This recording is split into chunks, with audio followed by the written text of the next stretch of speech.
Saudara, tim pemenangan Ridwan Kamil Suswono berencana mengajukan gugatan ke Mahkamah Konstitusi jika hasil penghitungan resmi KPU DKI Jakarta berlangsung satu putaran. Tak hanya itu, tim Ridho juga mengkritisi partisipasi masyarakat yang tidak memilih di Jakarta sangat besar. Sementara tim pemenangan Pramono Rano sudah menyiapkan tim hukum jika ada gugatan ke MK dan yakin unggul satu putaran. Kita akan bahas bersama juru bicara tim pemenangan Pramono Rano, sudah ada Ciko Hakim, dan juga juru bicara tim SES Ridwan Kamil Suswono, sudah ada Fahrudin Muhtar. Selamat petang Mas Fahrudin, Mas Ciko, terima kasih sudah bergabung bersama kami di Kompas Petang. Mbak Cynthia. Mas, ya selamat sore. Mas Fahrudin, ini pasangan calon Pramono Rano kan berdasarkan hitungan saat ini masih unggul nih di beberapa wilayah di Jakarta. Dan tim Ridho saat ini juga di beberapa wilayah tidak bersedia tanda tangan hasil rekapitulasi penghitungannya. Mengapa nih Mas Fahrudin? Ya, makasih kesempatannya Mbak Cynthia. Terkait ketidakingginan tanda tangan di beberapa oleh para saksi, sebenarnya memang sudah disampaikan sebelumnya oleh Sekretaris tim kami, Bang Basri Baco. Beliau menyampaikan bahwa kalau memang diduga di situ terjadi kecurangan, maka itu salah satu bentuk sikap kami. Nah, perlu diketahui bahwa yang paling mencolok dari pilkada sekarang ini adalah begitu rendahnya partisipasi pemilih. Itu cuma sekitar 53,05%. Padahal kalau dibandingkan misalnya 2017 itu 78% dan sebelumnya itu sampai 65%-an masih. Nah, kalau memang itu murni karena tidak ada kaitannya dengan kekeliruan penyelenggara dan yang lain-lain, it's okay lah. Tetapi ini kan ada kaitannya dengan hal tersebut, Mbak. Pertama, kalau misalnya ada yang mengatakan mungkin kelelahan politik, saya kira tidaklah. Hal yang mana nih yang dimaksud dari tim Ridho nih? Kan sekitar 9 bulan. Orang kalau lagi hamil aja 9 bulan udah melahirkan, dan yang namanya hamil itu kan cukup lama. Nggak ada yang bilang hamil itu bentar. Nah, rata-rata persoalannya adalah karena tidak sampainya undangan kepada calon pemilih. Tradisi orang Indonesia ini kan kalau tidak diundang kan enggan untuk datang, merasa jangan sampai saya datang, ternyata tidak punya hak pilih dan yang lain-lain, itu menjadi persoalan. Nah, kalau misalnya dikaitkan dengan kasusnya, contoh misalnya yang paling buruk diantaranya di Semper Barat TPS 16, itu partisipasinya cuma 21,33%.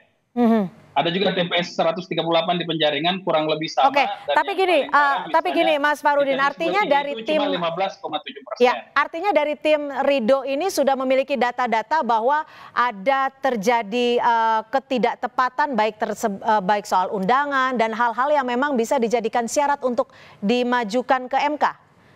Ya, jadi artinya tidak sampainya undangan ini kan menunjukkan ada semacam pola yang sistematis, bahwa ini seolah-olah yang kami sampaikan ya, bahwa ini ada unsur pembiaran biar undangan tidak sampai. Misalnya juga dikaitkan kalau misalnya undangan tidak sampai, bagaimana dampaknya, Mbak?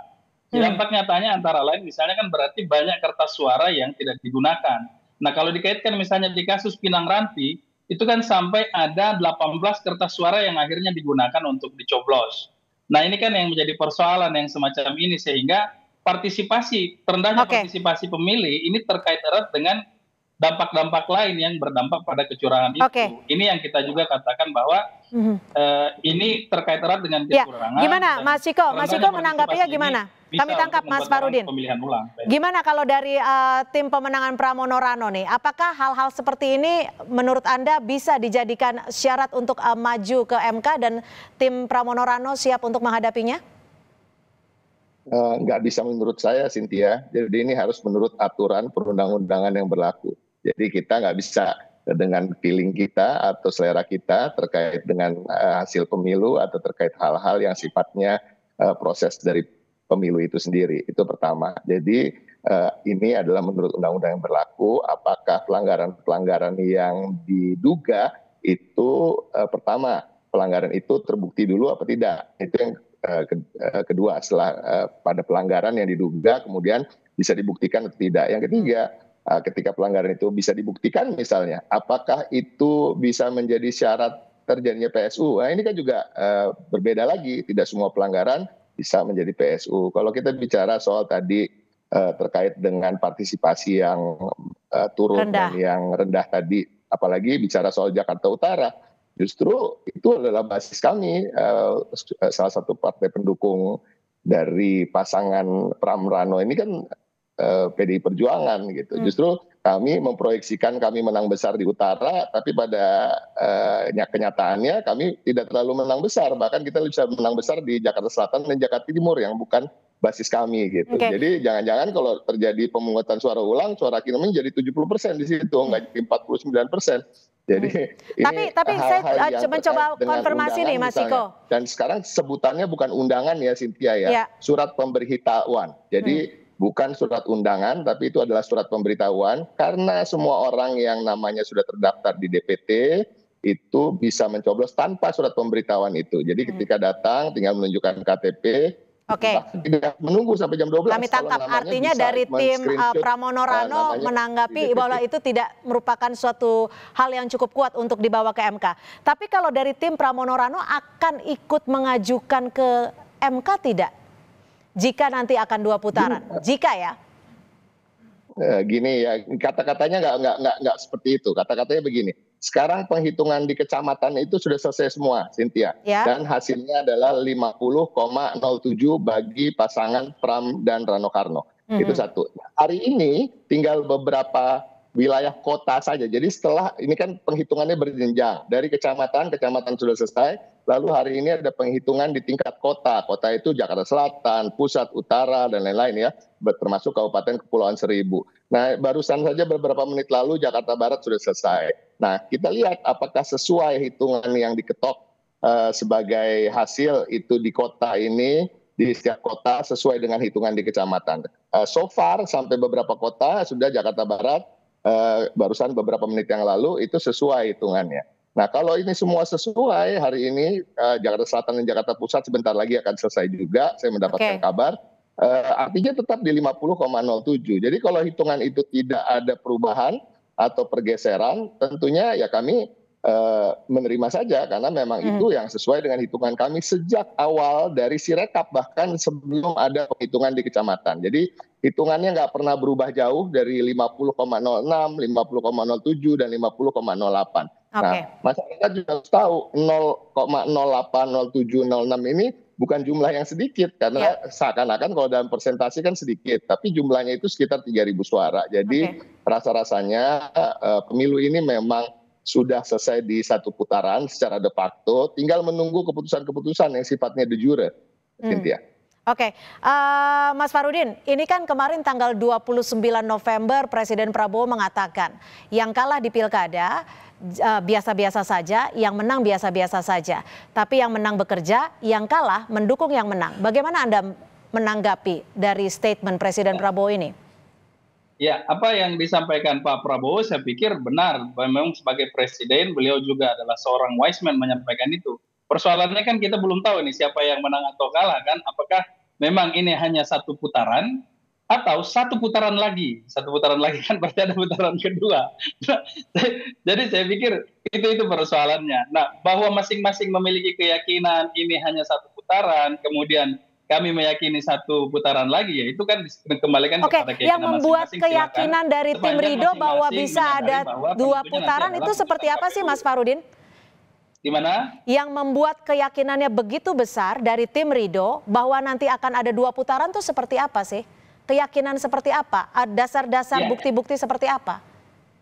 Begini Mbak, kalau berdasarkan penghitungan, ini kan yang diterbitkan, yang di-upload oleh KPUD Jakarta ini kan hanya C hasil kemarin, C1. Di situ tidak ada tabulasinya. Teman-teman di Paslon 03 punya hitungan sendiri dan kami juga punya hitungan sendiri. Berdasarkan hitungan kami itu bahkan tidak sampai 50%. Kurang lebih 49,28 kalau saya tidak keliru. Artinya masing-masing punya kalkulasi sendiri. Tetapi kalkulasi ini kan juga pada akhirnya tentu saja dia berdasarkan keyakinan masing-masing saja. Kami tentu saja pada akhirnya akan mengikuti apa yang menjadi keputusan KPU. Nah, di KPU ini perlu diingat, Sirekap itu kan hanya pada tingkat TPS saja yang dimunculkan. Lalu kemudian ada rekapitulasi di tingkat kecamatan yang saat ini berlangsung sampai tanggal 3. Kemudian nanti kota, kabupaten sampai tanggal 6, lalu provinsi sampai tanggal 9. Seingat saya semacam itu. Artinya kita menghormati proses-proses yang berjalan itu, Mbak. Oke, Mas Ciko, ini kan ada keinginan dari tim pasangan calon Ridho untuk PSU. Di wilayah Jakarta Utara saja diharapkan ada 4 TPS yang diminta untuk melakukan pemilihan suara ulang. Bagaimana tim Pramono Rano menanggapinya? Ya itu tadi, kita berpegang pada aturan aja karena tidak ada alasan yang valid untuk bisa melakukan PSU. Kalau soal tingkat partisipasi ya, kita bicara soal demokrasi. Golput itu kembali lagi juga adalah hak dalam berdemokrasi, walaupun menyayangkan itu. Nah, kalaupun ada kritik atau mengkritisi terkait dengan voters turnout yang begitu rendah, seharusnya sebagai partai politik itu adalah kritik ke dalam. Kami di PDI Perjuangan juga mengkritik diri kami sendiri, kenapa kami tidak bisa meyakinkan masyarakat untuk kemudian datang ke TPS dan memilih. Itu menjadi evaluasi. Jadi tingkat pemilihan yang rendah ini menjadi evaluasi juga bagi partai-partai politik yang berada di pihak kami. Dan seharusnya itu juga menjadi evaluasi. Tapi kalau menurut tim Anda sendiri perlu sampai MK tidak, Mas Ciko? Jadi, kenapa? Perlu sampai MK tidak? Dan jika pun sampai MK, apakah tim Pramono Rano punya apa ya, cukup bukti, fakta, dan data yang kuat untuk melawannya? Kembali lagi Cynthia, untuk sampai ke MK harus ada aturan yang betul-betul dilanggar, dan ketika aturan itu dilanggar memang memenuhi unsur untuk bisa menjadi dasar atau pijakan untuk satu dimasuk ke MK, atau dua terjadinya PSU dan lain-lain. Jadi Oke, ini yang ditahan harus di situ, Mas Ciko, ditahan di situ. Tidak semua hal itu harus sesuai selera kita. Kalau kita nggak suka lalu kita bilang harus PSU atau harus bawa ke MK. Nah ini coba ada aturan-aturan hukumnya, dan apapun itu bagi kami di tim Pram dan Rano Karno tentunya kami siap dengan segala konsekuensi, dengan segala apa yang akan terjadi, dan tentunya kita punya juga tim hukum, tim advokasi yang akan mempersiapkan segala pembelaan apabila memang diperlukan. Tapi rasa-rasanya kan kalau kita lihat yang dituju oleh tim Ridho justru bukanlah kami, justru lebih kepada penyelenggara pemilu, dan kami juga mengapresiasi segala hal yang memang dimungkinkan oleh undang-undang untuk tim Ridho protes, mengkritik, atau mengajukan apapun itu terkait hukum. Tapi kami juga tentunya memberikan apresiasi yang tinggi juga pada penyelenggara dan juga Bawaslu yang kami melihat sampai hari ini bersikap netral. Ya. Mas Farudin, singkat saja, apakah jika memang akan mengajukan gugatan ke MK, setiap hal yang dijadikan syarat itu sudah memenuhi setiap unsur berdasarkan peraturan yang ada? Ya, terkait itu tentu lebih spesifik oleh tim hukum kami, Mbak Cynthia, yang menyampaikan persoalan tersebut. Kalaupun misalnya tadi terkait ketidakprofesionalan KPUD di mata kami, misalnya ya antara lain juga kami mengajukan ke Dewan Kehormatan Penyelenggara Pemilu DKPP. Nah, tapi detail-detailnya ini tentu tim ahli, tim hukum yang akan mengajukan dan menyelesaikan persoalan ini. Oke, baik. Terima kasih Mas Fahrudin Muhtar dan juga Mas Ciko Hakim sudah berbagi di Kompas Petang sore hari ini. Terima kasih, selamat sore.